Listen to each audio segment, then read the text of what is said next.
Broadcasting live in high definition. This is Eyewitness News Mornings on KBFX Fox 58. Welcome back to the show. 7:40 is the time. Are you happy with your job? Maybe some of you are getting ready for work right now. Well, a recent Gallup study found that 70% of Americans were not happy with their current jobs. 70%. How can we change that? Joining us now is Gregg Lederman, the author of a new book, Engaged, with more. Gregg, good morning. Thanks for being with us. Thanks for having me, Rob. Gregg, that number stands out to me in a big way. 70% of Americans are not reaching potential at work. How does that even happen? Well, the number what's scarier is that 70% are not engaged or actively disengaged at work. Engaged meaning motivated and committed to act in the best interest of the company. And what's really scary is it's been pretty bad for a long, long time. Now, the last few years it's been really troubling, but the numbers they don't differentiate that much from even a decade ago. And some estimates put this 70%, they say they could be costing the U.S. economy up to $500 billion with a B dollars a year. That's a lot of dollars, isn't it? You know, I don't know where they come up with that number, but I can tell you just a few years ago it was $250 billion, then it was $300, then $350, $450. It's a staggering number. But there is no question that companies' leaders know they've got engagement challenges. The challenge is they don't know what to do about it, which is why I wrote the book Engaged, because there are recipes for making your organization more aligned and more engaged to deliver a better customer experience. Gregg, I've got to ask you about this. Now, I've looked at the book.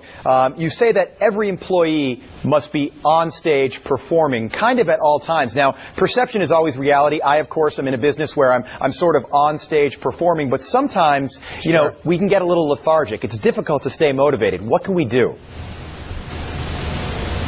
Well, you got to think about what really motivates you, and especially if you're in a customer service position, you need to see your delivery of the company's goods and services as a performance. You're making someone's day by delivering a consistently good experience. Now, the caveat to that is the company must create the environment where people can be engaged, and it's not just the employees that need to be on stage. Every supervisor, manager, executive, they're not only on stage as well, but they have to manage the performance, and that's what I talk about in the book is how do you define what that branded experience, how do you design it so it's not left up to chance, and then most importantly, how do you measure it over time? If you quantify it, people pay more attention to it. Okay, now Gregg, what do you say to my viewers or maybe some people that might live in, let's say, Rochester, New York, where I know you are? There's a lot of snow in Rochester, New York. What if you're stuck in a cubicle there all winter long and you don't like your job at all? What can you do? Well, and I use this analogy a lot up in the snowy Northeast, is people don't get out of bed every day to brush the snow off their car in the middle of the winter just so they can help the bosses make a lot more money.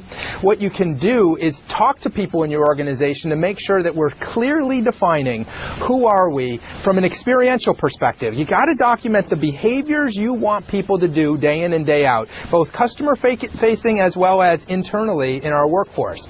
And then as managers, you have to realize that part of managing this performance we're talking about, you must create the reminders. 99% of the success comes from teaching managers to remind the workforce on how we deliver the experience. When we're doing a good job, you have to capture that and share those successes.